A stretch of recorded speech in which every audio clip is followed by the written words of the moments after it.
할아버지! 할아버지! 우리 귀염둥이 소녀, 무슨 일로 할애비를 불렀을꼬? 10살 우리 손녀는 세상에 대한 궁금증으로 가득 찬 아이였습니다. 어느 날 혼자 제 서재 구석구석을 탐험하다가 누렇게 빛바랜 흑백 사진 한 장을 발견하고는 그것을 꼭 쥔 채 거실로 나와 조심스레 물었답니다.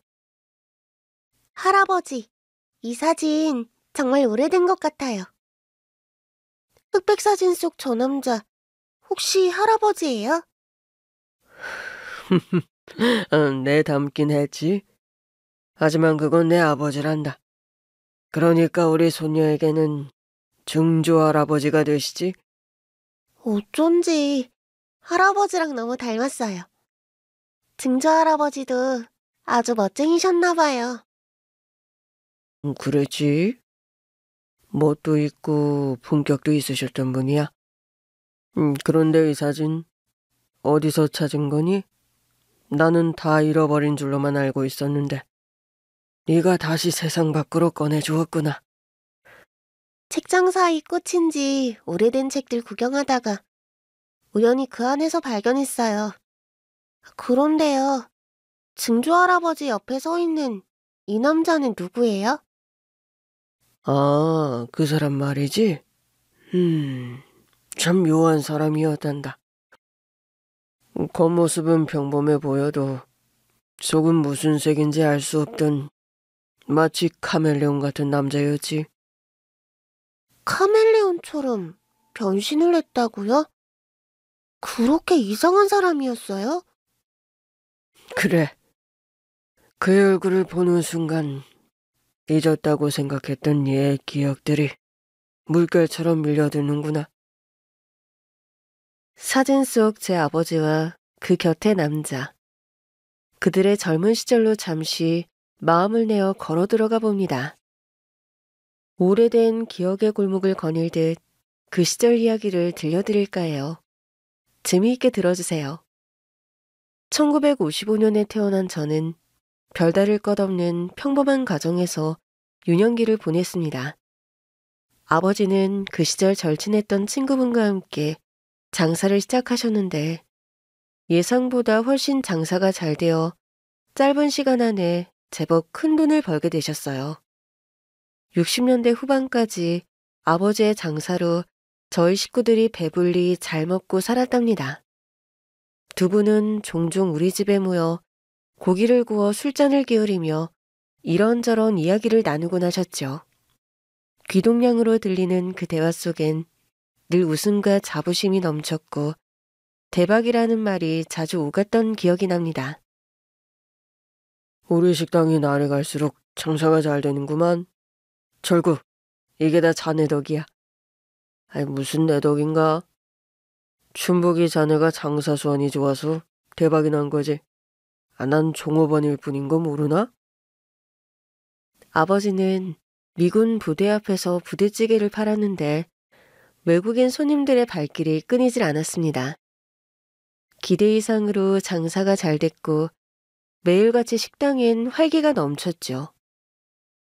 그 옆엔 아버지의 오랜 친구이자 제가 철구 삼촌이라 부르던 분이 함께 일하고 계셨어요. 정직하고 성실한 분이라 아버지는 늘 고마움을 입에 달고 사셨습니다. 그렇게 함께 힘을 합쳐 식당을 꾸려가던 어느 날 아버지는 더 큰 꿈을 품게 되셨습니다. 미군 부대에서 흘러나온 정보 하나가 그의 마음을 움직였죠. 철구, 이제 그만 식당 문 닫고 사업할 생각이네. 잘 되는 식당 문을 닫겠다고? 비싸게 팔기로 했네.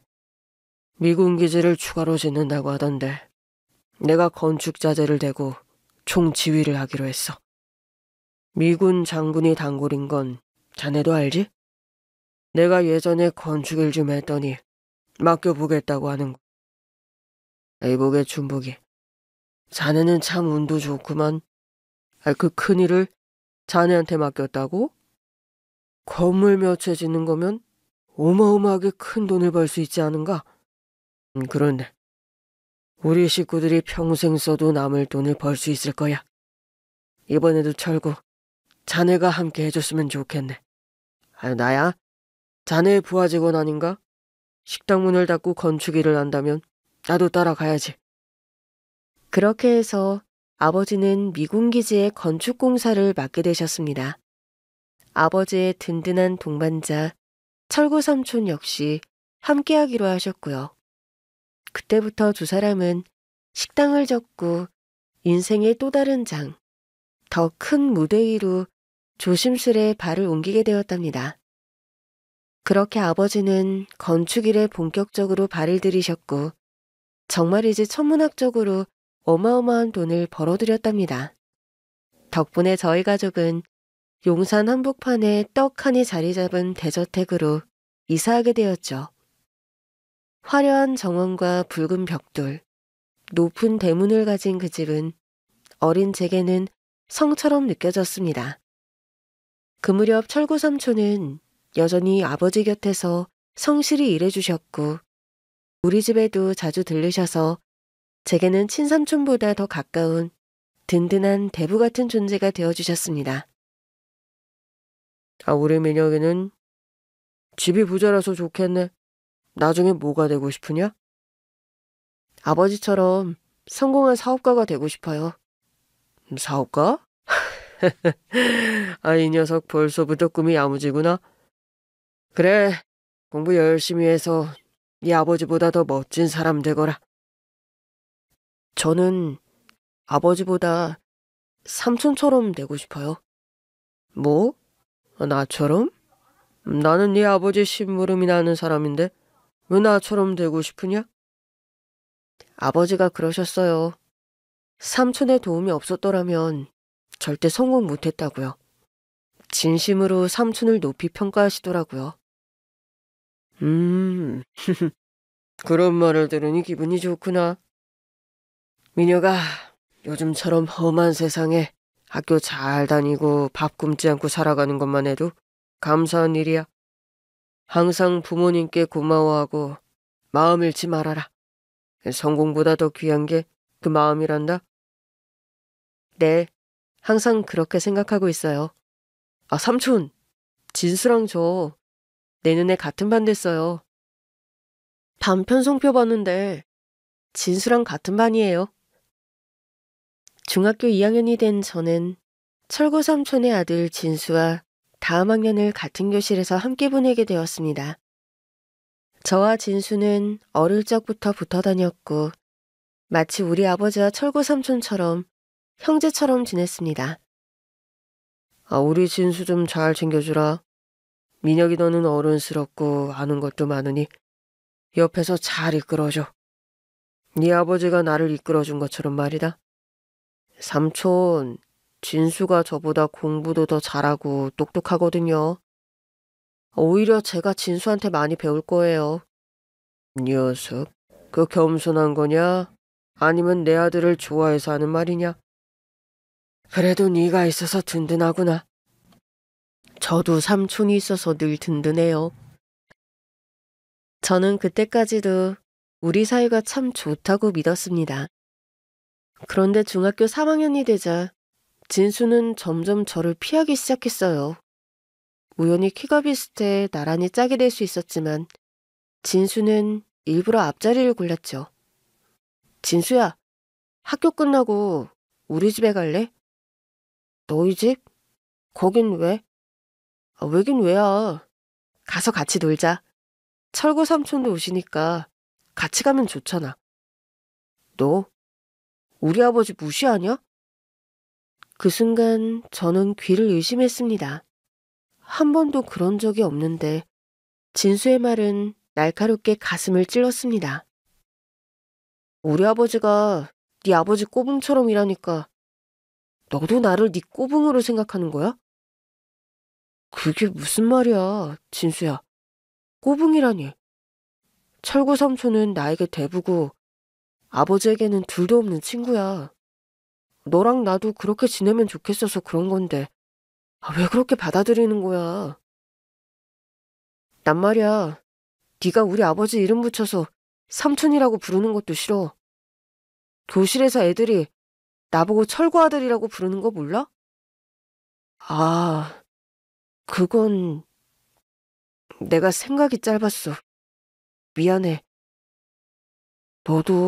너희 아버지도 왜 이렇게 눈치가 없냐? 우리 아버지 일터에서 고생하는 것도 모자라서 집까지 끌고 와서 집사처럼 부려먹는 거 진짜 지겹다고. 저는 우리가 정이 오가는 사이인 줄만 알았는데 진수는 마음속에 오래도록 다른 생각을 품고 있었던 겁니다. 그날 이후로 진수는 우리 집에 오는 걸 단칼에 거절했고 저와도 점점 거리를 두기 시작했죠. 저는 더 가까워지고 싶었는데 진수는 점점 멀어져만 갔고 우리 사이엔 말로 설명할 수 없는 보이지 않는 벽 하나가 생겨버린 것만 같았습니다. 미군기지를 짓는 일은 워낙 대규모였고 공사기간도 길게 잡혀 있어서 아버지는 이 일이 끝날 즈음이면 네가 성인이 되어 있을 거야 라고 말씀하셨습니다. 이미 돈은 어지간히 벌었지만 아버지는 처음부터 끝까지 책임지겠다는 마음으로 하루도 빠짐없이 현장에 나가셨죠. 철구 삼촌도 마찬가지였습니다. 늘 푸근한 미소와 땀범벅 얼굴로 늘 현장 한켠에 계셨죠. 그러던 어느 날 철구 삼촌이 아버지께 은근슬쩍 그러나 묘하게 솔깃한 제안을 꺼냈습니다. 준모가 미군 건물 짓는 거야 잘 되고 있지만 슬슬 다른 사업도 한번 해볼래? 다른 사업? 또 무슨 묘수가 있는 거야 자네? 아이 형님 참. 서울 한복판에 땅을 좀 사서 건물 한 채 지어보자는 거지. 요즘 부동산이 심상치 않아? 곧 새로운 시대가 열린다니까? 새로운 시대? 그래.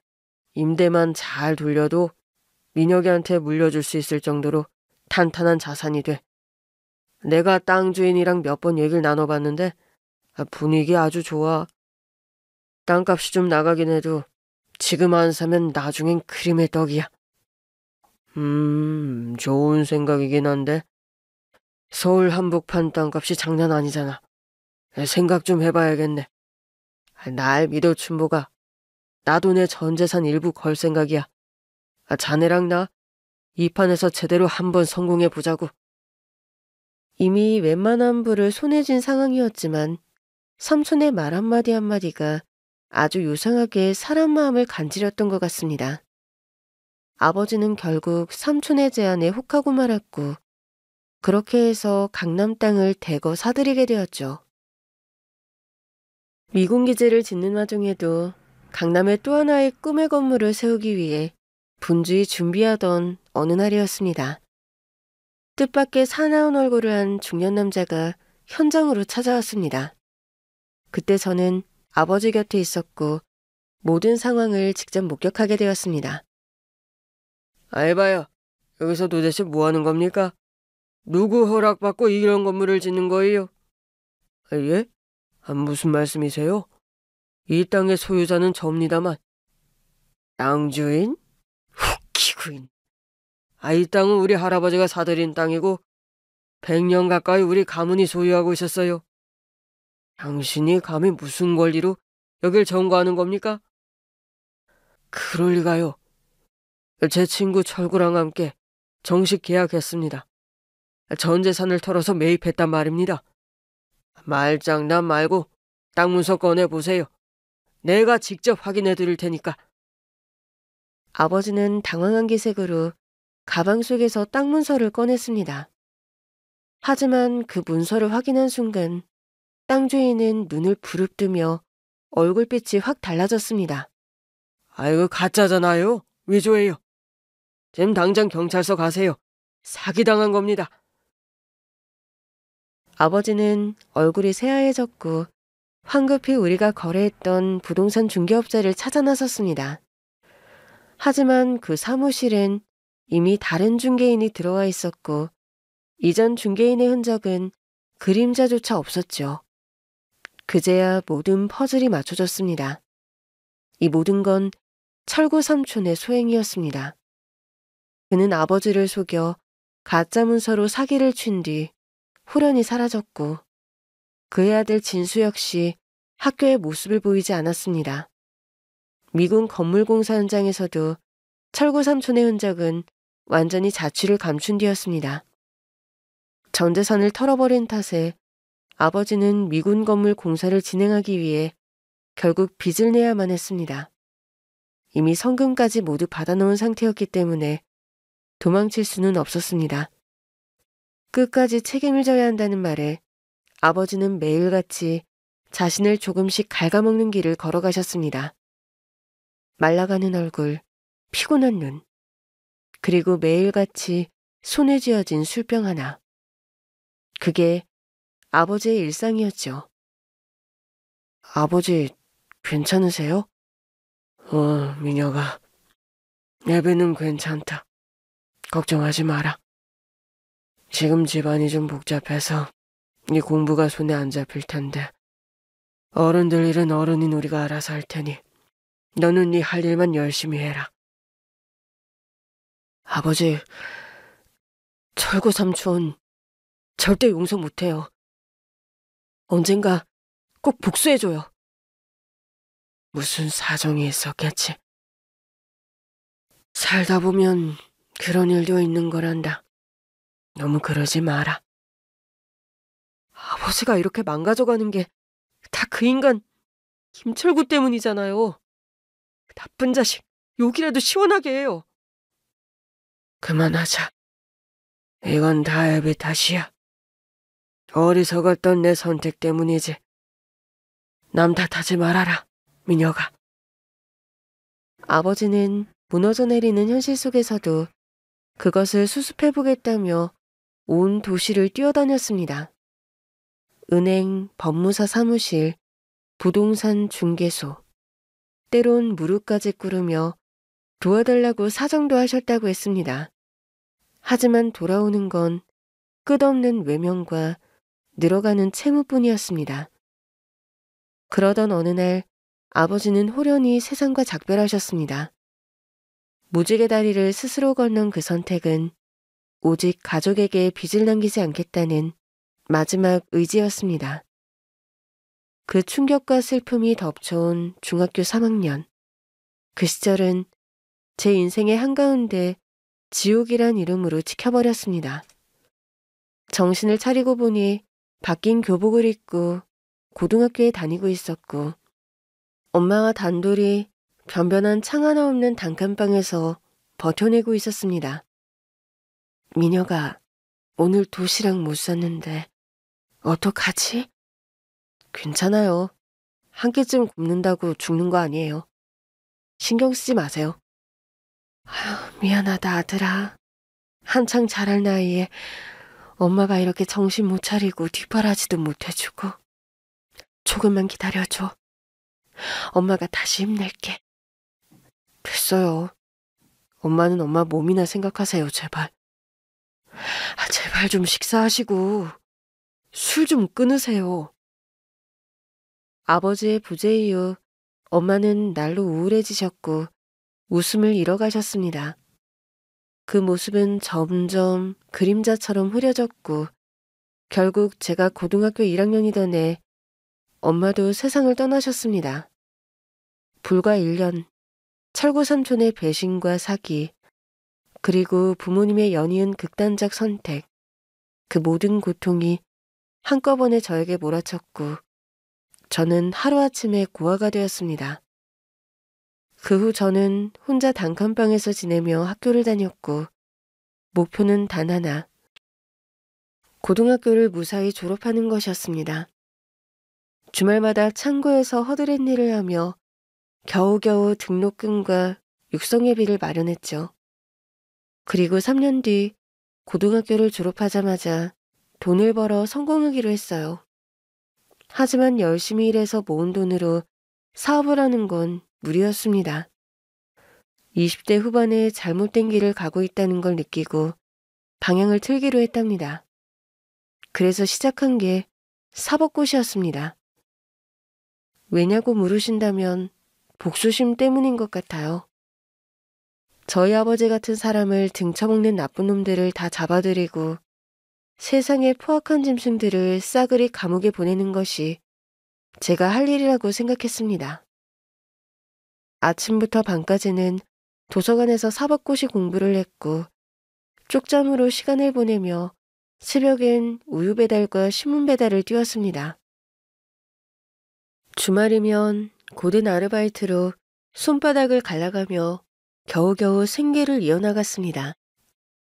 사법고시를 한 번에 붙으면 얼마나 좋았을까요? 하지만 제 머리로는 그건 욕심이었고 현실은 그렇게 만만하지 않았습니다. 1차 시험은 3번 만에 붙었고 2차는 2번 만에 합격했죠. 주변에선 그래도 빠르게 붙은 거다라고들 했지만 저는 늘 마음이 조급했습니다.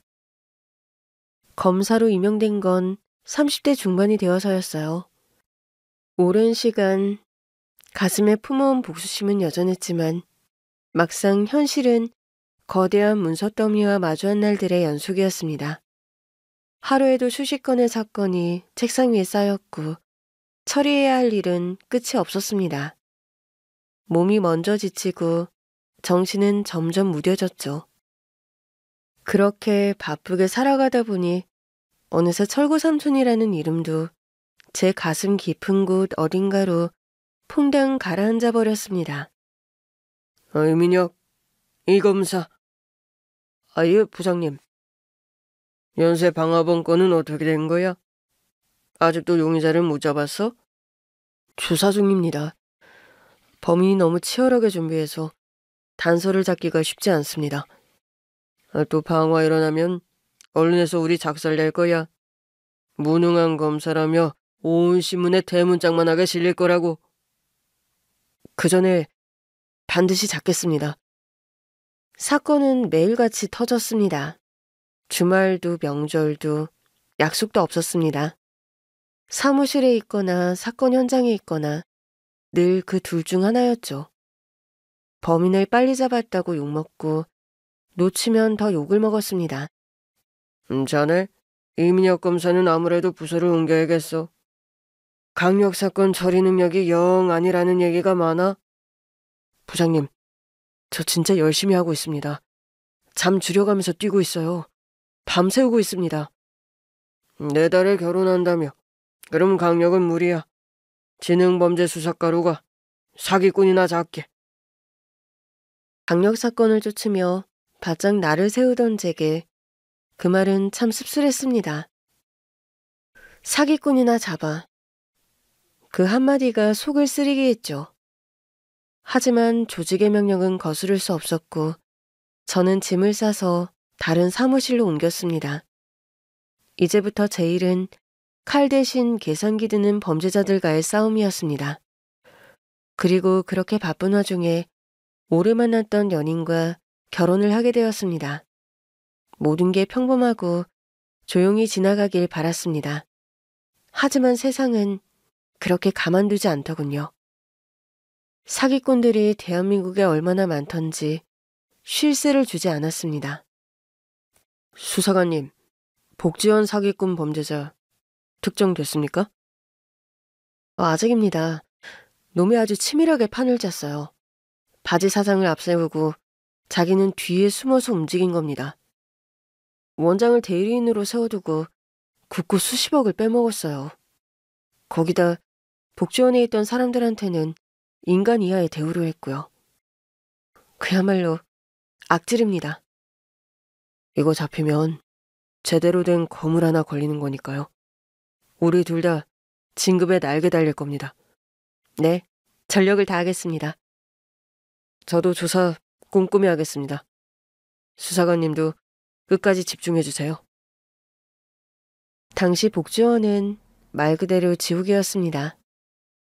길에 떠돌던 불황자들은 물론이고 멀쩡한 사람들까지 억지로 끌고 와서는 붙잡아두고 노동을 시키며 복지라는 이름으로 나라 돈을 빼먹던 사기꾼이 있었죠. 서류는 완벽했고 구조는 빈틈이 없었지만 그 안에서 벌어지던 일은 그 어떤 강력범죄보다 잔혹했습니다. 사기꾼을 쫓는 일이었지만 실상은 인간의 탈을 쓴 괴물을 쫓는 일이었습니다. 그러던 어느 날 정보원이 흘린 결정적 단서를 바탕으로 우리는 잠복 수사를 통해 한 장소를 급습했습니다. 그리고 드디어 복지원의 실세, 핵심 인물, 진짜 원장을 체포했습니다. 이철구 씨, 당신을 사기, 횡령, 불법 감호 등 복수 혐의로 체포합니다. 체포영장 보이시죠? 젠장, 재수 없으려니까 끝물에 잡히는구먼. 그래, 잡아가시오. 변호인단을 구성해야겠구먼. 눈앞에 선 남자, 수갑을 채우는 내 손끝 아래에 있는 그 남자는 바로 그때 우리 아버지의 인생을 송두리째 무너뜨리고 나와 어머니의 삶을 지옥으로 만든 바로 그 인간, 철구 삼촌이었습니다. 그를 검찰청으로 데려와 직접 조사를 했습니다. 그런데 놀랍게도, 아니 기가 막히게도 저를 전혀 기억하지 못하더군요. 세월이 흘렀고 제 얼굴도 많이 변했으니 그럴 수 있다고 생각했습니다. 하지만 이름 석자를 들려주었는데도 단 한 점의 반응도 없었습니다. 그 순간 깨달았습니다. 이 인간은 애초에 기억하고 싶지도 않았던 겁니다. 수많은 인생을 짓밟고도 잊을 수 있다면 편했겠죠. 남의 집안을 산산이 부숴놓고도 그는 잘도 밥 먹고 발 뻗고 숨 쉬며 살아왔나 봅니다. 그 얼굴을 바라보는 제 눈에 피눈물이 고이던 그 순간 그는 아무 일 없었다는 듯 눈을 껌뻑이며 제 앞에 앉아 있었죠. 이철구 씨, 모든 죄를 시인하십니까? 아니, 난 잘못한 게 없어요. 나라에 짐만 되는 인간들 데려다 사람 만들어줬는데 그게 죄가 됩니까?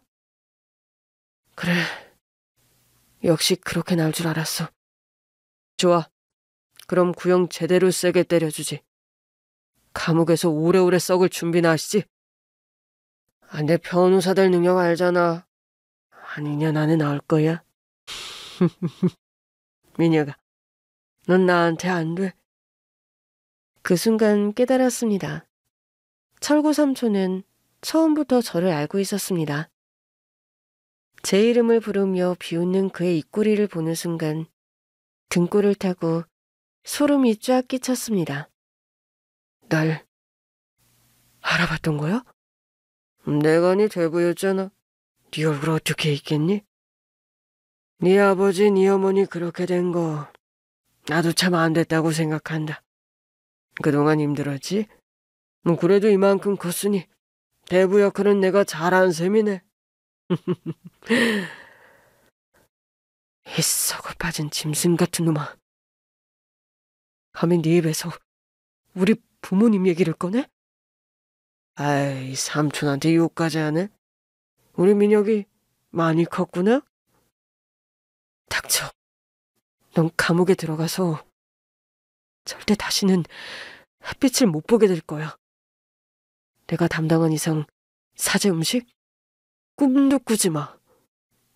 너 같은 놈은 제일 열악한 교도소에 보내서 몸도 마음도 골아 터지게 할 거다. 피해자들에게 무릎 꿇고 용서를 빌 때까지 평생 썩어라. 꿈이 크구나. 민혁이는 지혜비 닮아서 입으로는 세상을 집어삼킬 줄 알아. 그래, 한번 해보자.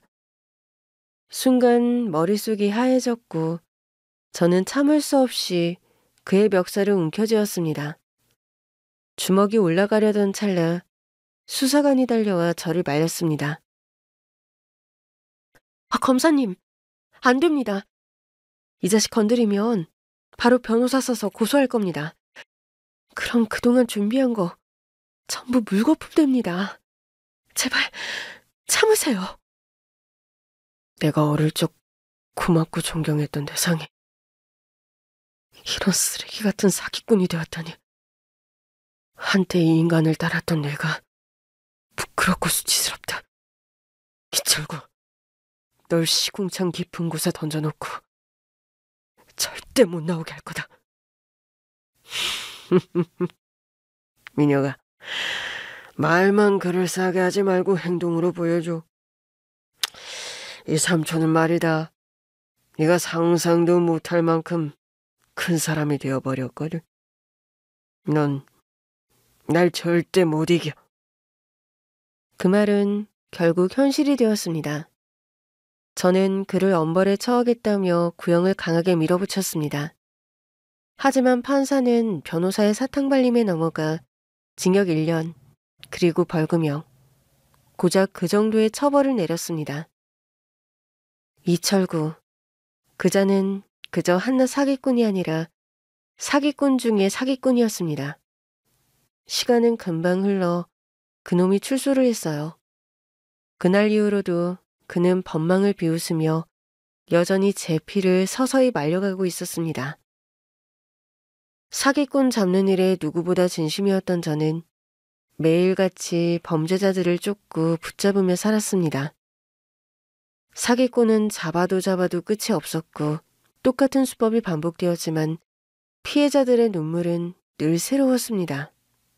그 바쁜 와중에 가정을 챙긴다는 건 말처럼 쉬운 일이 아니었고 아내에게는 늘 미안함이 먼저 앞섰습니다. 여보, 구겨진 셔츠 또 입지 마. 검사님 체면에 옷차림은 단정해야죠. 셔츠랑 바지 다 다려놨어요. 이걸로 입어요. 고마워 여보. 혼자 살림에 아기까지 보느라 힘들지? 전혀요. 그런 거 생각 못하고 결혼했겠어요? 당신 같은 사람이랑 살아서 난 정말 복받은 거야. 당신 덕분에 마음 편하게 일하고 있어. 고맙다. 그래도 다음 주엔 시간 꼭 비워놔. 우리 아들 돌잔치는 해야 하니까. 알겠어. 약속할게. 꼭 시간 비워둘게. 그런데 아직도 두통약을 입에 달고 사는 거야? 고질병이라서. 병원에서는 특별한 이상이 없대. 그래도 너무 많이 먹는 것 같아. 두통약 그만 먹으면 안 돼? 우리 아내가 신경 써주니까 기분 좋네. 줄여볼게. 사실 저의 두통은 검사 시작할 때부터 늘 달고 있었어요. 며칠 뒤 아들이 어느덧 자라 돌잔치를 하게 되었습니다. 그날만큼은 사건 하나 없이 모든 일이 정리되었고 모처럼 온 가족이 걱정 없이 웃을 수 있는 날이었죠. 잔치도 무사히 시작되고 분위기도 훈훈했습니다. 그런데 그 따뜻한 공간에 초대받지 않은 손님 하나가 불쑥 들어왔습니다. 어이, 민혁아, 축하하네. 우리 인연도 참 즐기다 즐겨. 이철구? 네가 여기가 어딘지 알고 기어들어온 거야? 왜 그러냐? 내가 네 대부였잖아. 그리고 준복이하고도 둘도 없는 친구였고 말이지. 그래서 이렇게 아버지 자격으로 축하해주러 온 거지. 애비 노릇 좀 해보려고. 미쳤군. 단단히 돌았어. 당장 꺼져 이 미친놈아. 진정하게 민혁아. 축하만 하러 온 건 아니야. 경고하러 왔어. 네가 요즘 날 잡아보겠다고 어디서 주워온 잡범들 같다 정보원 삼아더라. 나는 그런 애들 딱 보면 알아. 수준 좀 맞춰서 붙이든가. 그럼 아예 손대. 어설프게 굴다가 다친다. 이철구, 너 잡을 근거 얼마든지 있어. 곧 잡을 거야. 법이 널 절대 가만두지 않을 거다. 넌 나한테 안 된다니까. 오늘은 그냥 경고만 하고 갈게. 근데 다음에 또 날 자극하면 네 가족 무사하지 못할지도 몰라. 뭐라고? 이 자식이 감히 검사한테 겁을 주려고. 너 오늘 제대로 걸렸어. 그 순간 저는 이성을 잃었습니다. 이철구의 멱살을 잡고 당장이라도 주먹을 날리려는 찰나 사무실 동료들이 달려들었습니다. 수사관, 실무관, 보조요원까지 제 팔을 붙들고 뜯어내며 말렸습니다. 검사님, 절대 손대면 안 됩니다. 지금 이 자리에서 폭력 행사하면 저놈이 고소해요. 그럼 지금까지 준비한 거 다 수포로 들어갑니다. 절대 참으셔야 합니다. 결국 저는 이를 악문 채 손을 떨며 이철구를 보내줄 수밖에 없었습니다. 씹어 삼키고 싶은 분노를 목젖 아래로 억지로 밀어넣으며 말이죠. 그날 돌잔치 사진 속 제 미소는 참 어색하고 참 쓸쓸했습니다. 검사라는 직업은 매일같이 수많은 사건을 해결해야 하는 일이었습니다. 사기꾼 하나를 잡고 돌아오면 또 다른 사기꾼이 기다리고 있었고, 그 속에서 저는 어느새 이철구의 존재를 잠시 잊고 지내게 되었죠. 하지만 늘 마음 한켠엔 있었습니다. 언젠가는 반드시 걸릴 거라는 확신과 함께 저는 다른 사건들을 차례로 해결하고 있었죠. 그러던 어느 날 또 다른 사기 사건의 용의자를 추적하던 중 대교 위에서 도망치는 남자를 발견하고 수사관 형사들과 함께 추적했습니다. 그 남자가 난간에 올라섰고 숨을 헐떡이며 외쳤습니다. 오지마! 가까이 오지마! 진수야, 참 기가 막힌다. 넌 결국 네 아버지를 빼다 박았구나. 사기꾼이 되어버렸네. 닥쳐. 넌 어릴 때부터 지금까지 날 깔보는 눈빛이 진짜 역겨웠어. 넌 내 친구 아니야. 누가 친구랬냐? 난 검사고 넌 사기꾼이지. 그러니까 널 잡으러 왔지. 진수야, 거기서 내려와. 위험하잖아. 국밥 한 그릇 하면서 얘기나 좀 하자. 가까이 오지 말라고 했잖아. 난 절대로 감옥엔 안 가. 싫은데 가까이 가서 이놈 손목에 수갑을 채울 거다. 그리고 피해자들에게 직접 고개 숙이고 사죄해. 그게 네가 살 수 있는 길이야. 감옥 가서 죗값 치르고 새 인생 살아. 이런 말을 해주는 동창 세상에 몇이나 될 것 같냐? 내려와, 진수야. 저는 천천히 진수에게 손을 내밀며 다가갔습니다. 정말 그 손을 잡을 줄 알았습니다. 하지만 진수는 눈을 질끈 감고 대교 아래로 몸을 던졌습니다. 진수가 저지른 사기는 수십 건에 달했고 그중 몇몇 피해자는 견디지 못하고 극단적인 선택을 한 상태였습니다. 그 죄의 무게가 얼마나 큰지 진수 본인도 알고 있었던 거겠죠. 그래서 그는 감옥보다 깊은 곳으로 누구도 잡을 수 없는 길로 스스로 무지개 다리를 건넜습니다. 며칠 뒤 이철구가 저희 집 앞에 나타났습니다. 진수가 그렇게 된 뒤였으니 결국 저를 찾아온 건 예고된 일이었겠죠. 하지만 제가 상상했던 모습보다도 더 초라하고 더 날이 서 있었습니다. 너 때문에 내 아들이 그렇게 됐다고. 소식 들었어. 당신 아들 결국 골로 갔지? 그냥 순순히 잡히지 그랬어? 대교 난간에서 멋있게 뛰어내리다니. 치, 아깝다. 너 이 못된 자식. 지금 그게 입에서 나올 소리냐? 네가 내 아들을 그렇게 만든 거야. 네가. 그럼 당신은 우리 아버지한테 뭘 했는데? 당신이 내 아버지를 그렇게 무너뜨렸을 땐 대체 무슨 생각을 했을까? 좋아. 내 복수 아직 끝나지 않았어. 이철구, 너를 감옥에 넣고 그 안에서 피고름 흘리며 숨막혀 살지 못하게 하는 것. 그게 내 마지막 목표야. 가스로운 놈. 내 아들이 그렇게 됐다고 해도 난 절대 흔들리지 않아. 내가 여길 왜 왔는 줄 알아? 경고하러 온 거야? 너, 네 아내, 네 자식까지 절대 무사하지 못할 거다. 내가 얼마나 무서운 놈인지 곧 알게 될 거야. 검사한테 협박하러 온 거냐?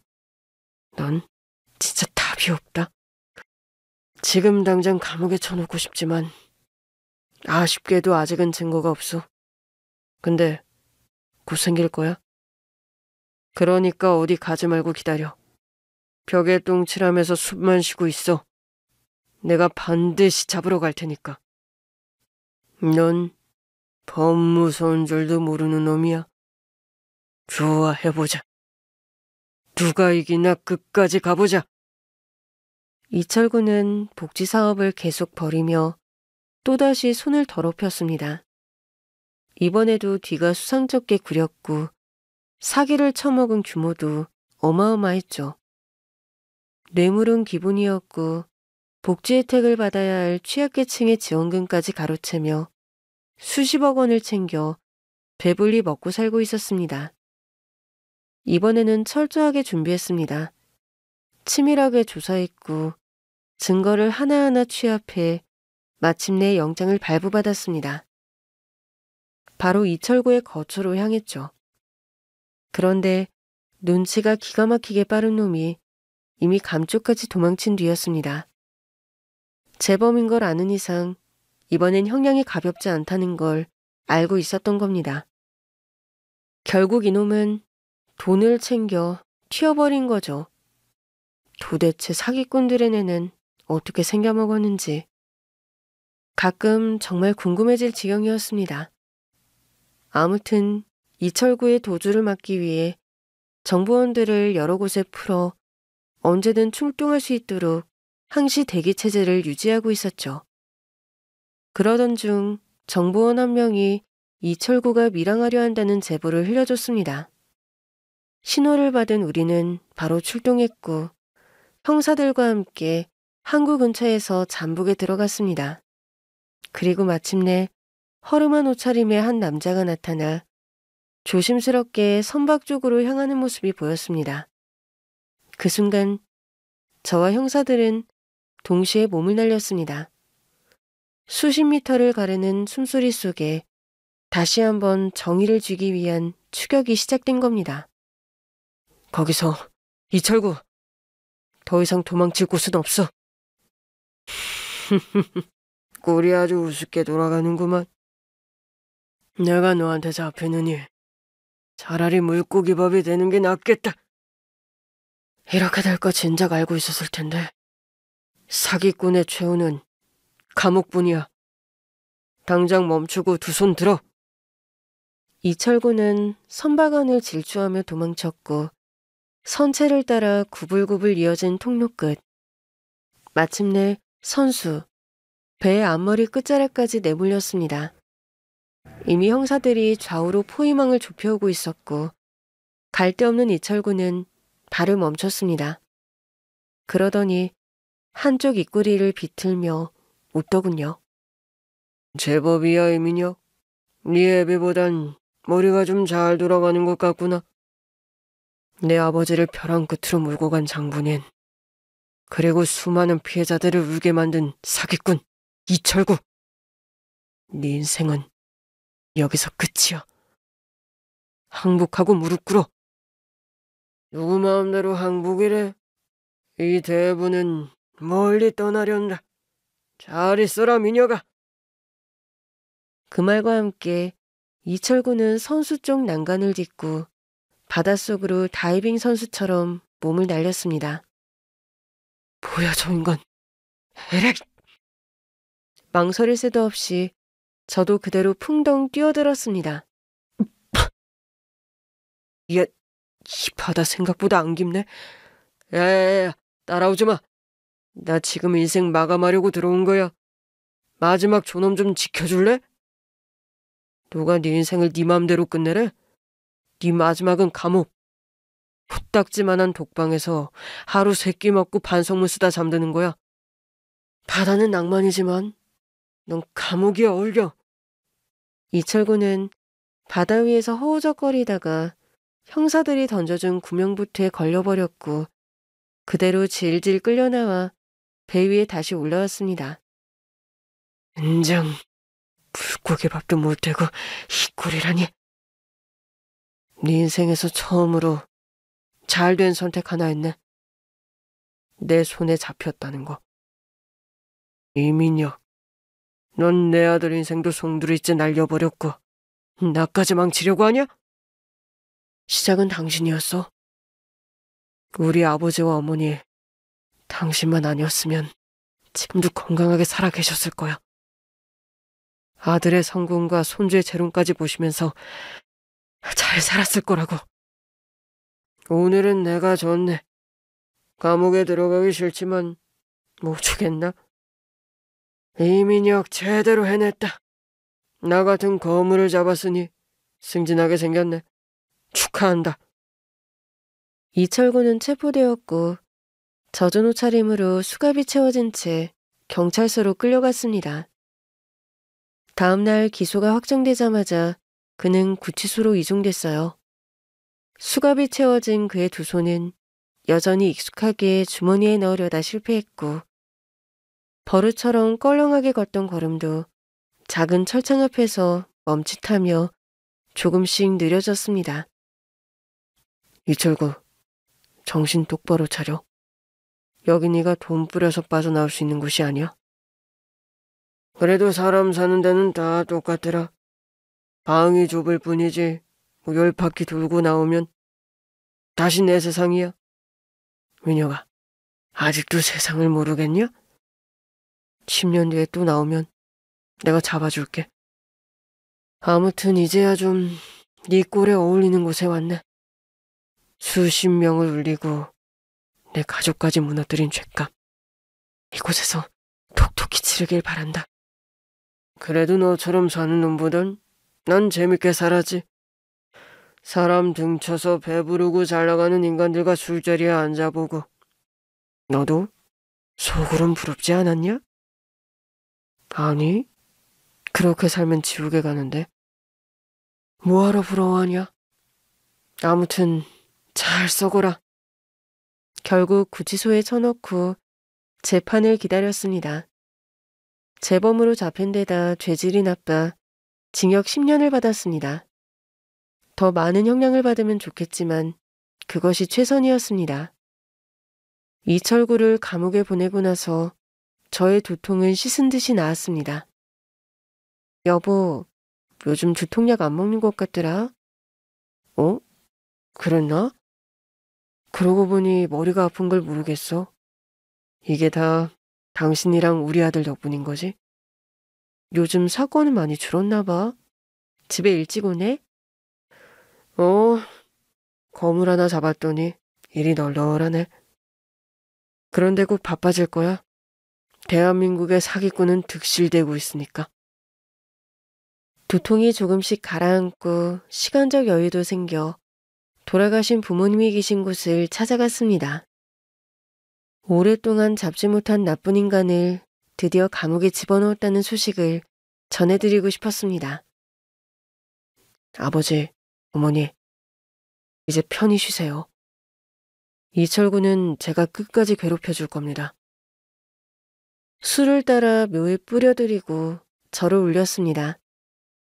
그리고 잠시 말없이 서 있다가 눈물이 흘러내리도록 내버려뒀습니다. 부모님이 살아계셔서 제 눈가를 닦아주신다면 얼마나 따뜻할까. 그런 상상을 하면서 말이죠. 제 아들이 중학교에 입학하던 해 저는 검사의 옷을 벗었습니다. 그때가 90년대 후반이었고 제 나이는 어느새 50을 향해 가고 있었습니다. 변호사로 전업한 후엔 주로 사기 피해자들을 도와 민사소송을 진행하는 일을 했습니다. 그러던 어느 날 의뢰인을 만나러 노숙자 쉼터에 갔습니다. 그는 사기를 당하고 노숙 생활을 하게 되어 매우 안타까운 사연을 지니고 있었습니다.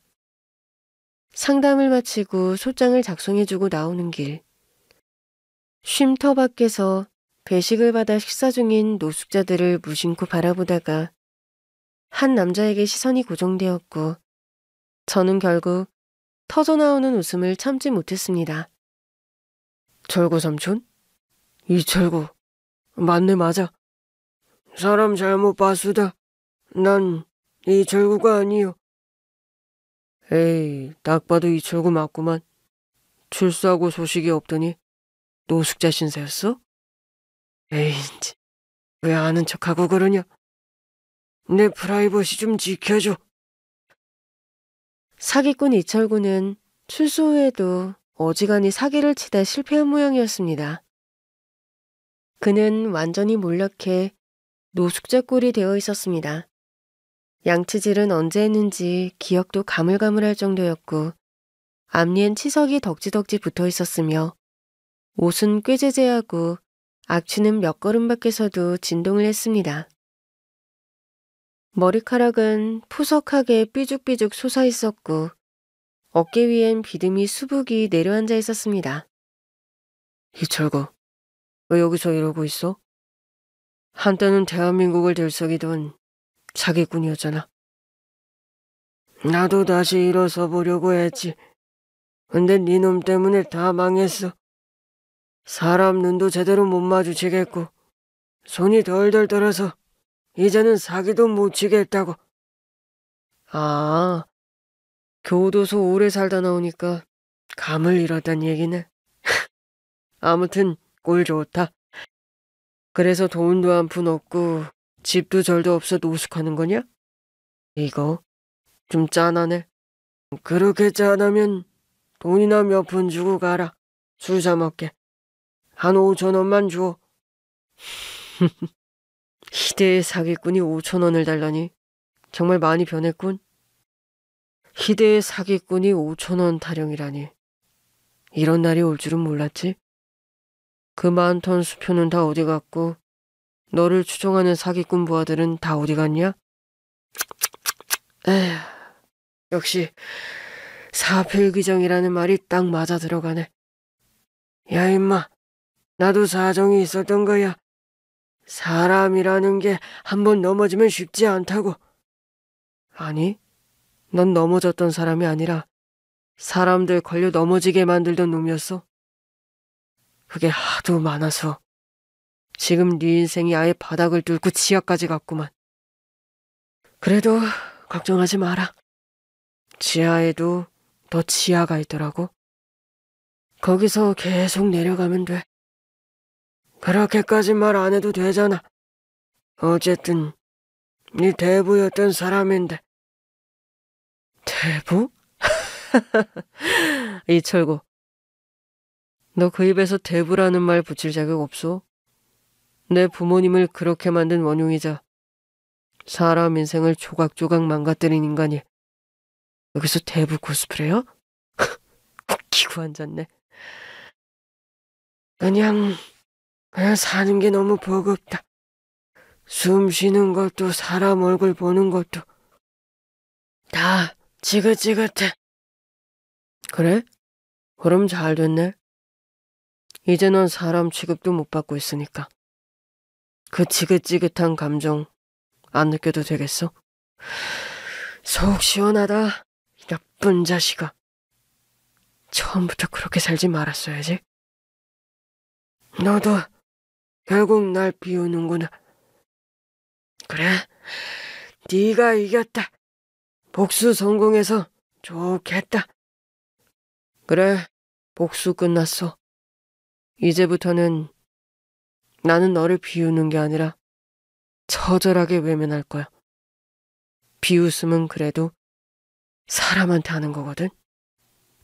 저는 그 말을 끝으로 몸을 돌렸습니다. 바닥에 쭈그려 앉아 옷자락으로 얼굴을 가린 채 비로한 손으로 고구마죽 같은 배식을 떠먹던 이철구의 모습은 더 이상 사기꾼도 악당도 아닌 그저 망가진 인생의 초상처럼 보였습니다. 그리고 흘깃 뒤를 돌아봤다가 다시는 돌아보지 않겠다는 듯 걸음을 멀리 옮겼습니다. 그렇게 이철구는 그 자리에 그대로 쭈그리고 앉아 움츠러든 어깨만 덜덜 떨고 있었습니다. 그게 제가 본 마지막 기억입니다. 현재로 돌아와 소녀가 들고 나온 사진을 바라보며 조용히 대화를 나누는 순간을 이어 써보겠습니다. 할아버지, 옆에 이 아저씨는 누구예요? 이 사람은 나쁜 사람이란다. 너의 증조 할아버지한테 아주 나쁜 짓을 했던 사람이야. 사람들 등쳐서 돈을 벌고 거짓말로 많은 가정을 무너뜨린 그런 사람이지. 그런데 결국 길거리에서 노숙자로 살다가 쓸쓸히 죽었다. 객사한 지 꽤 오래됐어. 할아버지, 무서워요. 그런 나쁜 사람이랑 사진 찍은 거예요? 미안. 괜한 이야기를 했구나. 할아버지가 괜히 흥분했네. 자, 사진 이리 줘봐라. 이건 반으로 찢어야겠구나.